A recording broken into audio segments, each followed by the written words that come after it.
Good evening. Thank you so much for tuning in. This is the main news on Camnet TV. My name is Sylvia Zulu. Here are the top stories making headlines in our news tonight. EPP leader TAYALI mocks police decision to place him on Interpol red notice. LUSAKA MAID in court for allegedly assaulting 5-year-old employer's daughter. DEC arrest FAR's boss KAMANGA, 3 others for money laundering offences. In international news, asylum seekers fearful after Britain approves Rwanda deportation bill. And in sports news, Zambia under-15 SHEPOLOPOLO ready to take on Uganda in World Cup qualifier. I will be back with the details after this break. Enjoy the benefits of an instant loan with us ranging from 1,000 kwacha to 750,000 kwacha paid express once collateral is viewed, valued and verified. Call us on 0763 595 359 or 0779 432 993. Classified Financial Express, here as your financial friend.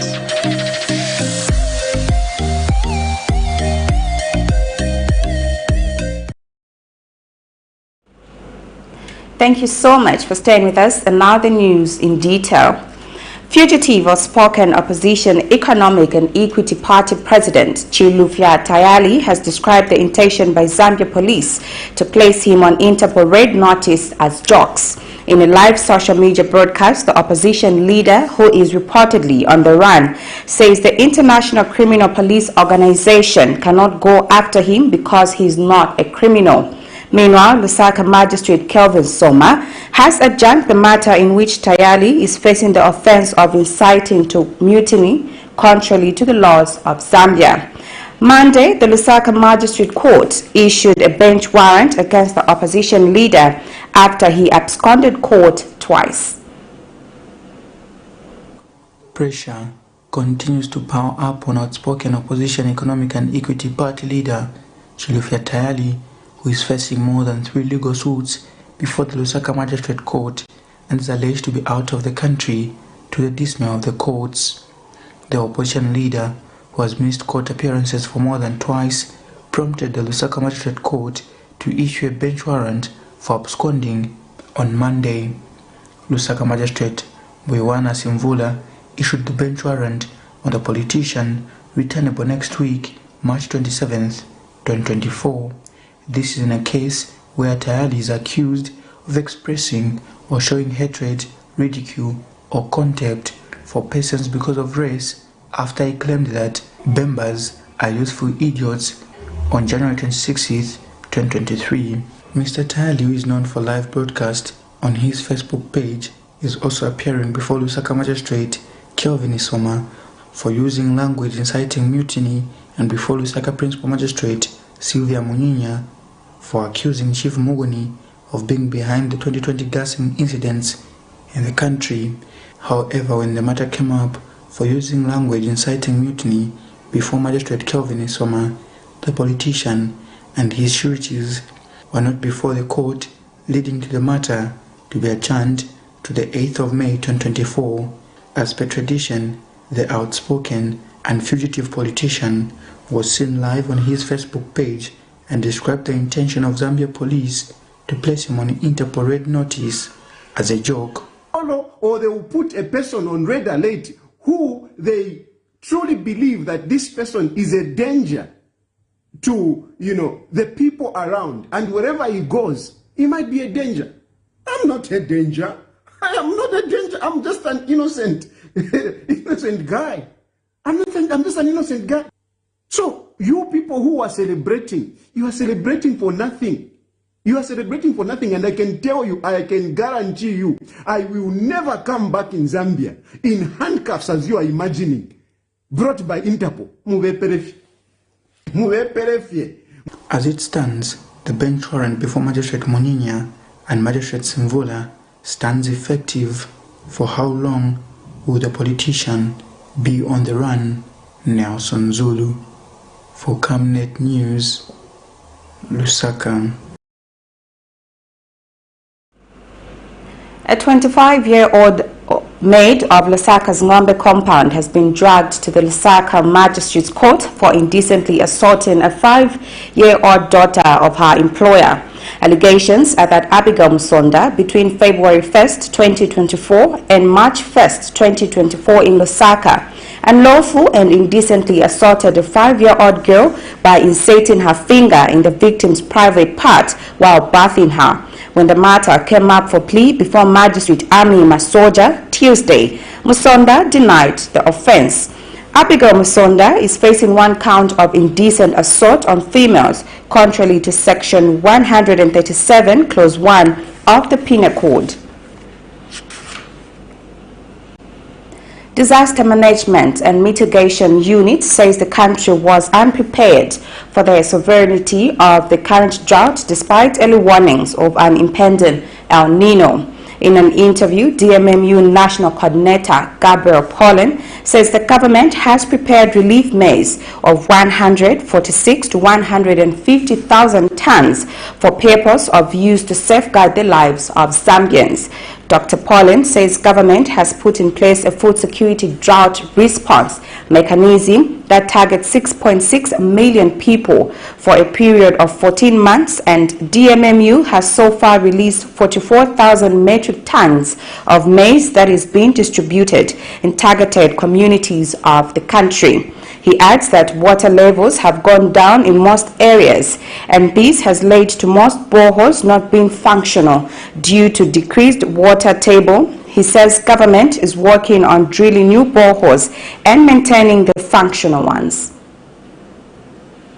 On April 29, 2024, President Hakainde Hichilema declared the drought the country is experiencing a national disaster. President Hichilema said the declaration was necessitated by the destruction of 1 million hectares of farmland, which has affected over 1 million households countrywide. He also outlined measures government has put in place to mitigate the effects of the drought. 1 month and 3 weeks down the line, the Disaster Management and Mitigation Unit, DMMU, reveals that it has released 44,000 metric tons of maize that is currently being distributed in targeted communities of the country. DMMU National Coordinator Dr. Gabriel Pollen says in line with the declaration of the national disaster, the government prepared 146 to 150,000 tons of relief maize that will be used to safeguard the lives of Zambians. Is the immediate food assistance targeting 6.6 million Zambians over a period of 14 months. Already, government through DMMU has released 44,000 metric tons of maize that is being targeted at the different communities. Right now, we're giving out that maize. About 146 to 150,000 metric tons of maize coming on board. So these are some of the innovative strategies. These are some of the anticipatory actions that the government put in place in order to safeguard the lives and livelihoods of our people. Dr. Pollen says the country did not expect the El Nino drought to intensively affect the nation in such a manner, and adds that the government is currently drilling more boreholes as the water table has been lowered to ensure adequate water supply across the country. The accuracy, how long, for example, and which particular places is dependent upon experience as opposed to actual focus and prediction. So we didn't know, for example, that this would be the worst drought. We knew that we would have prolonged dry spell, but we didn't know this would be the worst drought over the past 40 years for the country. So that has only come in retrospect. In terms of water levels, we know that because the water levels have come down, some of the boreholes that were previously functional at 60 meters, for example, are not functional at that depth anymore because the water table has come down quite substantially. So what the government is doing in order to build resilience is to get new boreholes drilled deeper than the already existing, but also to rehabilitate and maintain the ones that are already present. The idea is to ensure that we exploit available water resources, but do that in an optimal way. Out of 116 districts, 84 districts are highly affected by the current El Nino drought. Cherish Sibote for Camnet News, Lusaka. Patriots for Economic Progress PEP President Sean Turnbull has condemned the continued incarceration of Shadrach Kasanda for more than 8 months now since the August 2023 God Gate scam. Mr. Turnbull says the fresh aggravated robbery charges filed against Mr. Shadrach Kasanda are frivolous and an afterthought and solely designed to keep him incarcerated. The PEP president contends that there is no justifiable cause, moral or legal, to why Kasanda should be detained without trial and call for the immediate release of Kasanda. He says government should create a just, fair and equitable nation. Those with power should not abuse it by harassing those who are powerless. The continued 8 months incarceration of Mr. Shadrach Kasanda without trial. We are fully aware of the fact that Mr. Kasanda was arrested together with 10 other individuals in the infamous God scandal. Those other accused persons included the Egyptian nationals. And all the other individuals, including the Egyptians, have since been released either unconditionally or on bond or bail. However, Mr. Shadrach Kasanda continues to be incarcerated. The day that Mr. Kasanda was granted bail by the High Court of Zambia, the Director of Public Prosecutions decided to file fresh charges against Mr. Kasanda, which included aggravated robbery based on the same facts of the alleged God scandal. And to us, these fresh charges were basically a ploy by the state to keep Mr. Kasanda behind bars, which is malicious and frivolous. And there's no justifiable cause, moral or legal whatsoever, why Mr. Kasanda should be the only one who should continue to be behind bars. We believe that the job of the Director of Public Prosecutions is to ensure that he applies the law in a fair and equitable manner. And what is happening to Mr. Shadrach Kasanda at the moment is malicious. There's no question about it. And therefore, we would like to call for the immediate and unconditional release of Mr. Shadrach Kasanda. The United National Independence Party, UNIP, says it is considering forming an alliance with the ruling United Party for National Development, UPND. Speaking at a press briefing in Lusaka today, Acting UNIP President Mike Kaira says the party wants to form an alliance with UPND because it resonates well with what his party stands for. Mr. Kaira noted that the alliance will help foster national unity and development under the national motto of One Zambia, One Nation. As part of the government's projects, Mr. Kaira has advised the government not to neglect copper production as it is a necessity in the country's economic growth.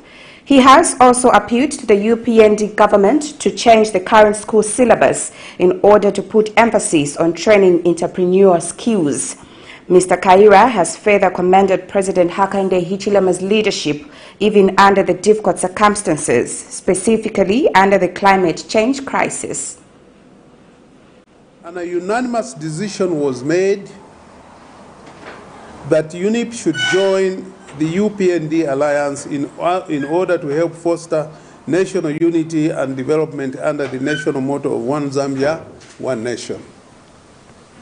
UNIP stands firm on the belief that national unity stands as a people's solidarity and pillar to strengthen democracy and trigger economic growth and national development. The reasons why UNIP has decided to support the UPND-led government are as follows. 1. The trajectory that the new Dawn government has taken to revamp and build the economy is the correct position which eluded the two past governments. If UNIP was, for example, voted into government today, we will not take any other route other than the same route that UPND is doing to build the economy of the country, which from past historical perspective is what UNIP stood for and was doing. 2, the policies of the New Dawn government are mostly in replica of UNIP policies, except that UNIP did not have time to conclude them.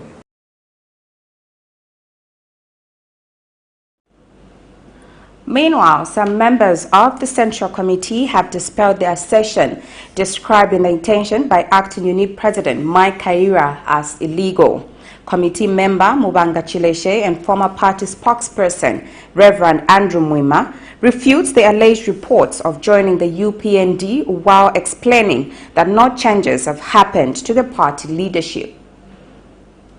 Alliance, Mr. Mike Kaira, suspended vice president, I should say is notorious because he has no local standing to speak on behalf of UNIP. He has been suspended and there is an injunction against him from the High Court of Zambia restraining him from making any decisions or performing any duties as the UNIP member, since he's a suspended vice president. So it has not come as a shock to us because we know that he's a desperate man.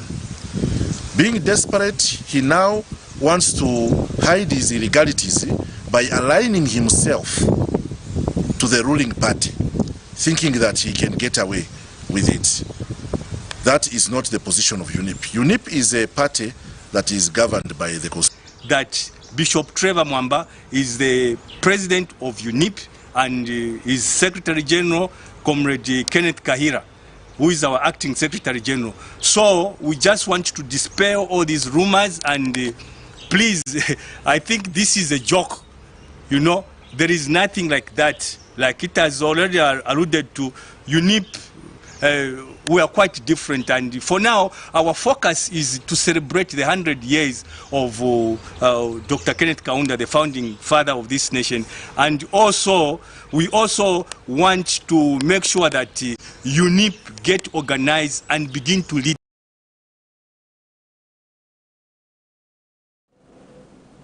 The National Association of Smallholder Farmers has hailed government's decision to import maize from other countries in a bid to ensure the country is food secure amidst the drought situation. Association Executive Director Frank Kayula, however, hopes the importations will not overshadow the market for the local farmers who have gone into winter maize to penetrate the market.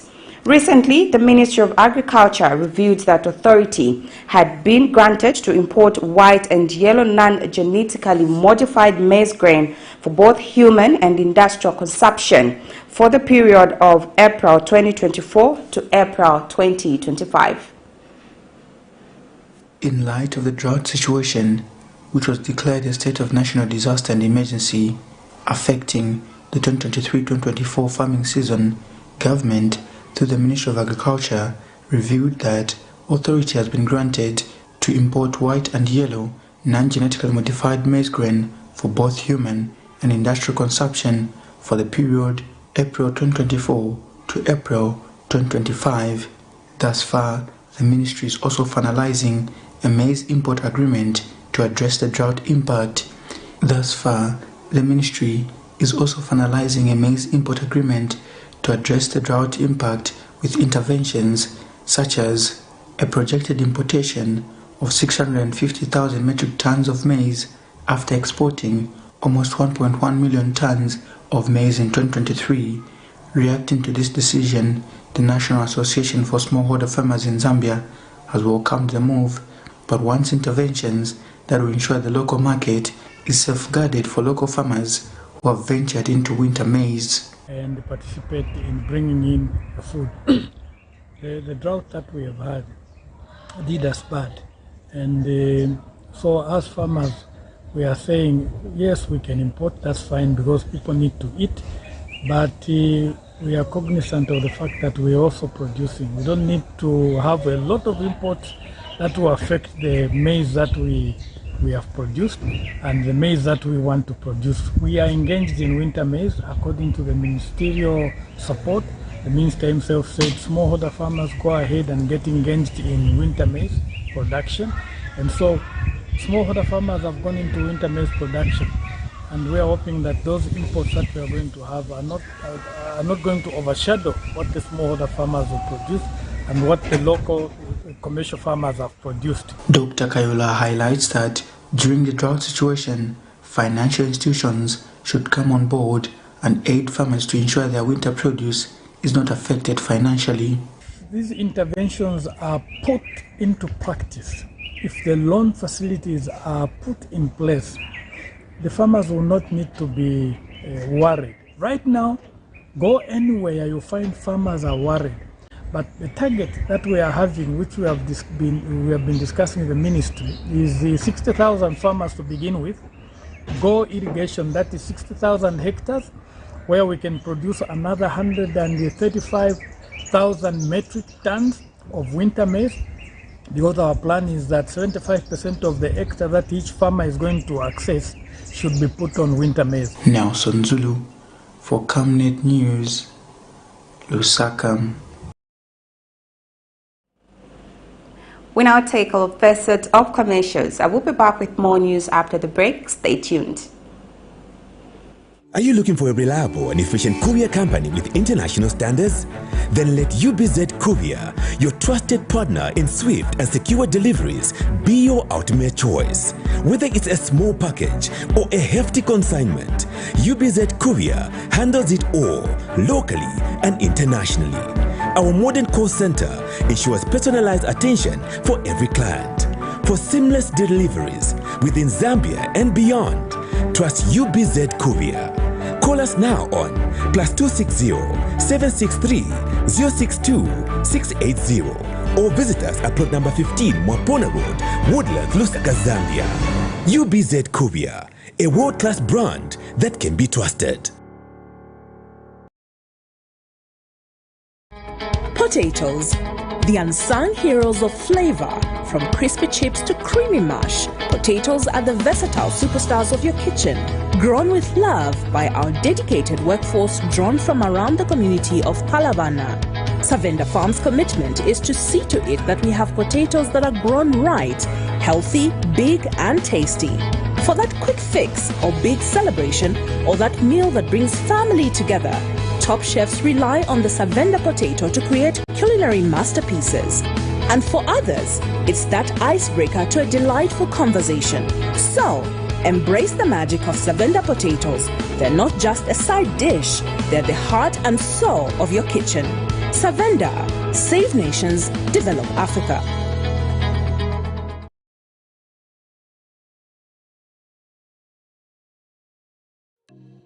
Enjoy the benefits of an instant loan with us ranging from 1,000 kwacha to 750,000 kwacha paid express once collateral is viewed, valued and verified. Call us on 0763 595 359 or 0779 432 993. Classified Financial Express, here as your financial friend.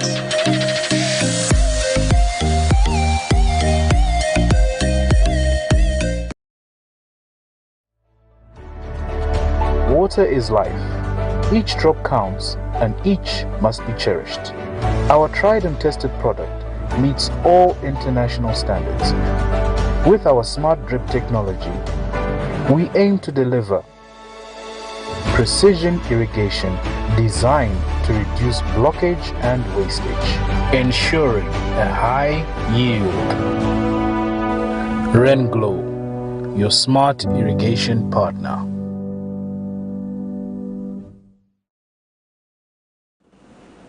We now continue with more stories.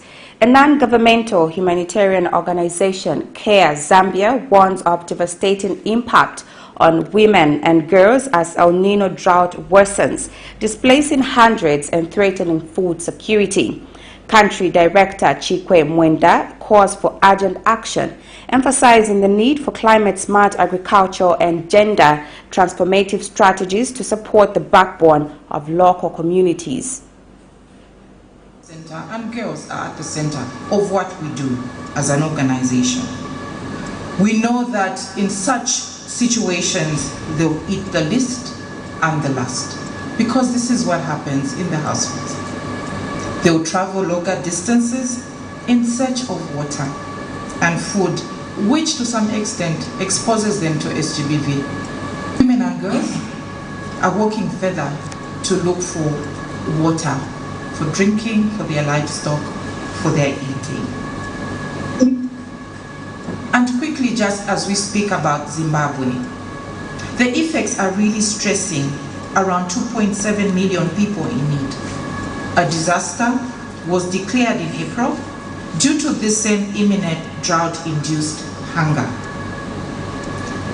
Like Zambia and Malawi, this drought is actually leading to poor harvest, which is actually driving up food prices and limiting access to markets because of low production and also low supply within the market. We need to look at investing in disaster preventive and early warning systems. As we say, we are calling up everybody within the region. As we speak on behalf of these countries, we know that it's the entire Southern Africa region that has been affected, and there's nothing else that we should do but to collectively work together by promoting climate-smart agriculture, community-based adaptation strategies, and gender transformative approaches for us to see this change, because definitely the need is great and the region is actually in dire need of support. Thank you. The Drug Enforcement and Commission, DEC, has arrested and jointly charged Football Association of Zambia President Andrew Kamanga and 3 others for money laundering offences. The quartet have been charged with offences including obtaining money by false pretense, obtaining pecuniary advantage by false pretense, and conspiracy to defraud. Others arrested are FAS General Secretary Ruben Kamanga, Madaliso Kamanga, and Jairus Siame. DEC Assistant Public Relations Officer Sydney Katongo says the suspects, while acting together, obtained 341 kwacha 902 from government under false pretenses. Mr. Katongo says the money was allocated as allowances for Madaliso and Jairus to attend the recently held Africa Cup of Nations in Ivory Coast, and return air tickets valued at 99 kwacha 989. The funds are said to have been paid to the duo under the pretext of being FAS officials, when in fact not. The quartet have been released on police bond. Irish researchers from Trinity College, Dublin, working with the Southern African Institute for Policy and Research, SIPA, have launched a climate-sustainable pilot heat recovery system that will see a reduction in the use of carbon in manufacturing industries in Zambia. Speaking at the launch in Chisamba, Trinity College Professor Agnes Makbola says the project, which recycles and recovers heat from wastewater, once fully implemented, will positively contribute to the efficiency in the production industry in the country. Meanwhile, Ministry of Green Economy and Environment Permanent Secretary Dauti Chiramba, represented by Ephraim Shitima, described the launch of the project as timely, emphasizing the constraint water levels intensified by the drought. As the country continues to wrestle the adverse effects of climate change, especially after the drought, there is need to reconsider operations in key industries that seemingly contribute to this predicament. Among such industries is the manufacturing industry in Zambia, which through its carbon-intensive activities contributes to climate change in the country owing to the emission of carbon dioxide into the atmosphere. Responding to these challenges, Irish researchers working with the Southern African Institute of Policy and Research, SIPA, have launched a climate-sustainable pilot plant which, instead of using carbon, will recycle heat from wastewater in the food and beverage production industry in Zambia. Speaking during the launch, Professor Agnes Makbola of Trinity College, Dublin, says the system has the potential to reduce the amount of coal needed in steam production by 5 to 15%. Recycling wastewater heat and using that heat to preheat the cold water in a food processing factory, and that means that less fuel is required, to heat the steam in the first place, or heat the water to steam. So we have built a pilot plant with the help of ZAMBIA'S, who have been an excellent partner, and enabled us to do a number of measurements on their sites, install the pilot plant, and that pilot plant has shown that it's possible to reduce the amount of coal required for steam production in food processing by between 5 and 15%, depending on where we try to extract the heat from the wastewater. And wastewater is often hot, and that heat just disappears into the atmosphere. And so what is significant about the project is that we're trying to recycle that heat, so it's about recycling a wasted resource. And in the context of climate change, that helps reduce the emissions from the coal boiler. And also, the Reheat project recovers heat from wastewater, thereby reducing the steam in the food and beverage process, which in turn reduces the carbon emissions and the use of fuel in the production process, thus reducing pollution on the environment and ultimately contributing to the fight against climate change. What we aim to do is reduce the amount of fuel, carbon emissions and air pollution from the generation of hot water and steam in Zambian food and beverage manufacturing. For the main goals of the project so far have been to develop a proof of concept system with ZAMBIA'S. So we've developed a pilot system with ZAMBIA'S and we found that it works extremely well. The system seeks to recover heat from the blowdown of the boiler in ZAMBIA'S and recycle the heat back into the cold water going into the boiler. What we found through our experimentation and through the pilot installation is that there's the potential to save between 50 to 100 tons of coal per year, perhaps even more with the installation of a heat pump system. So that's the next goal for us. So the pilot system was a proof of concept, and we seek to develop a full-scale system going forward in the next year or so, and integrate that heat back into the boiler system now that we know that it works. Partnering with ZAMBIA'S, the researchers set up a proof-concept prototype system in Chisamba at one of the ZAMBIA'S plants, which through the project manager Priscilla Musiska has been described as a cost-friendly project. And that's meant to improve our efficiencies in our production line. ZAMBIA'S aligns itself with very clear climate impact actions and which we are pursuing. Currently the project is sitting at Huntley Farm Boiler, which aims at recovering heat from the waste blowdown water. The project has been very exciting, and we are excited as ZAMBIA'S to be part of this project, the first company in Zambia to be part of this project. I'm very excited to have been project team lead on this project because it has really progressed very well. So basically what we're doing is recovering heat from the wastewater and taking it back into our boiler, helping increase the temperature of our feed water. What that does for ZAMBIA'S is reduce the coal consumption, which will then turns into savings in terms of financials. But also what that does for us is reduce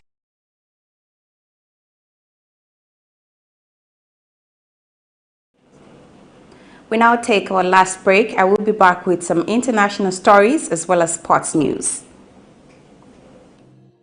Enjoy the benefits of an instant loan with us ranging from 1,000 kwacha to 750,000 kwacha paid express once collateral is viewed, valued and verified. Call us on 0763 595 359 or 0779 432 993. Classified Financial Express, here as your financial friend.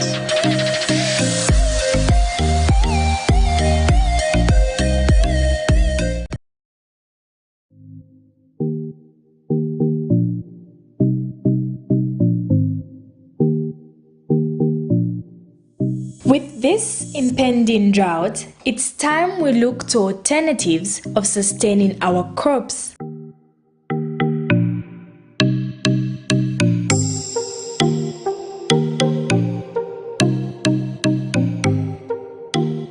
We as ISDP are promoting irrigation and water harvesting as the solution to challenges posed by climate change.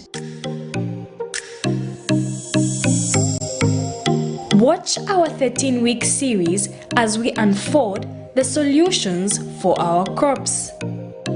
Catch us every Monday at 2040 hours, repeats every Tuesday at 1910.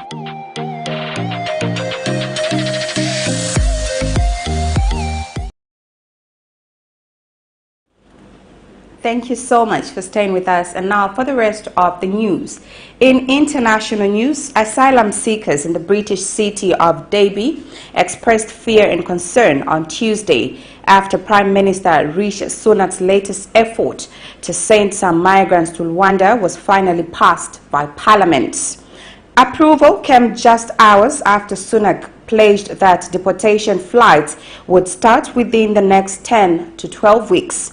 The plan is part of a key policy promise he made to tackle illegal migration, but had been held up repeatedly by the unelected House of Lords. Here's a roundup of international news. Worried faces at the centre for asylum seekers in the city of Derby in England. This after British Prime Minister Rishi Sunak's latest efforts to send some migrants to Rwanda finally won approval from Parliament earlier in the day. Some of them have already received letters from the Home Office warning that they are at risk of being one of those sent there. I'm very stressed. I don't know what to do. All I can think about is this letter and Rwanda. One Afghan woman was tearful at the prospect of being sent to Rwanda, while another person says he would now advise asylum seekers not to come to the UK. If, before I came here, I say that, they sent me in Rwanda. I never come here. Approval of the legislation was swiftly condemned, with both the UN Refugee Agency and the Council of Europe calling on Britain to rethink its plan. As Togo's April 29 parliamentary and regional elections draw near, campaigns across the West African nation is in full swing. But one thing stands out this year: nearly 600 women are in the running for MPs, the highest the country has ever seen. Among them, the current Prime Minister, Victor Dogbe, who has launched meetings to convince voters across villages in the Vaugan region, south of Togo. We are ready to vote, and we must cast a useful vote so that the work begun can continue. With her, the future of women is assured. In a country where female representation in politics often remains marginal, opposition figure Bridget Ajamagbo Johnson defies stereotypes with a relentless campaign. Getting involved in politics is a big risk, including a physical one. We encourage the Togolese people to vote for these courageous women who have dared to stand as candidates.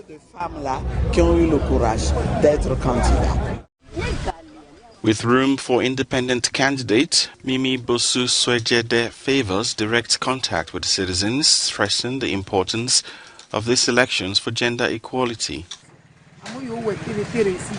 If we can have 50% women in the National Assembly, that would be great. We hope to be there with other women to make up the parliament in parity. I'm convinced that if that happens, our country will change for the better. The hope of women candidates lies in their determination to do better than the previous legislature, which counted only 17 women out of 91 MPs. Parachutes of all kinds dropped by airplanes over the Gaza Strip. The airdrops are part of an international effort to work around extreme difficulties plaguing ground transport of aid into Gaza. It also comes as the Israeli military continues to signal its plans an offensive targeting the city of Rafah. Israel says it plans to evacuate civilians from Rafah during the anticipated offensive on the southern city, where hundreds of thousands of people have taken refuge during the war, now in its 7th month. More than 34,000 Palestinians have been killed, according to local health officials, at least 2/3 of them children and women. The war has devastated Gaza's 2 largest cities and left a swath of destruction, with the enclave now facing famine and widespread disease, according to the UN. Around 80% of the territory's population have fled to other parts of the besieged coastal enclave.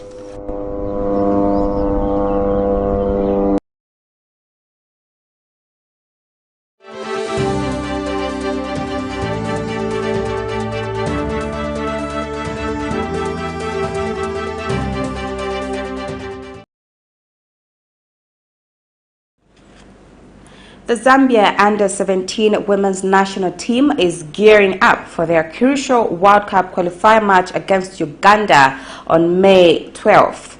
According to SHEPOLOPOLO coach Karo Kanyemba, the team is ready and confident, having assembled a talented squad from all provinces. Meanwhile, Under-17 team captain Zangose Zulu has vowed to make the country proud.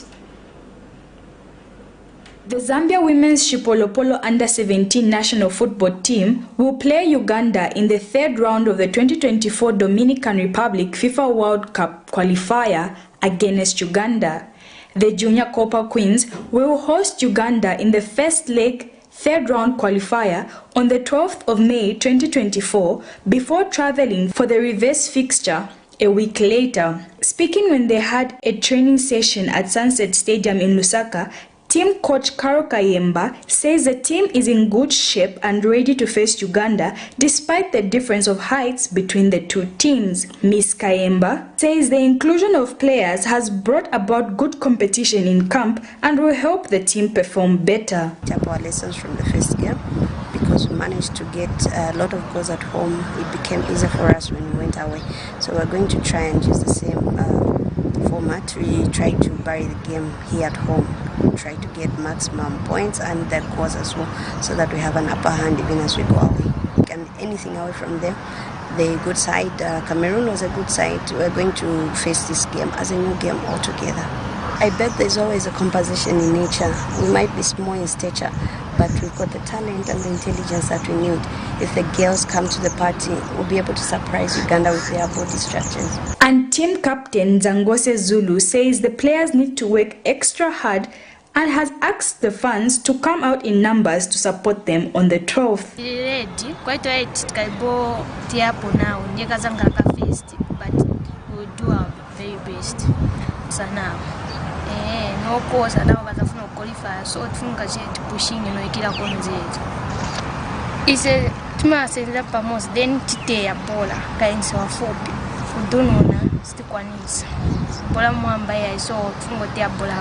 Meanwhile, Ruth, who aspires to be like Barbara Banda, had this to say. Inakenka home kuwina nawe so tukazatira ho hamu charomba kuromba na Zambi tunakuyiromba kenzo amaguru bora tunakenka kuwina. Cherish Sibote for Camnet News, Lusaka.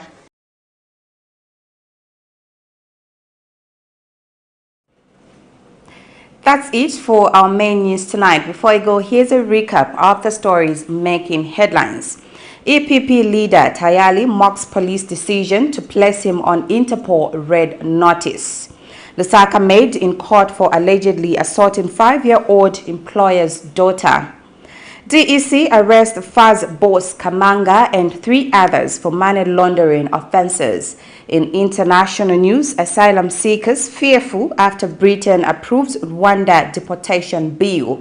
And in sports news, Zambia's Under-17 SHEPOLOPOLO ready to take on Uganda in World Cup qualifier. Our verse for the day is coming from the book of Isaiah 60, verse 1. Arise, shine, for the light has come, and the glory of the Lord is risen upon thee. Thank you so much for watching. My name is Sylvia Zulu. Do enjoy the rest of our programming. Good night.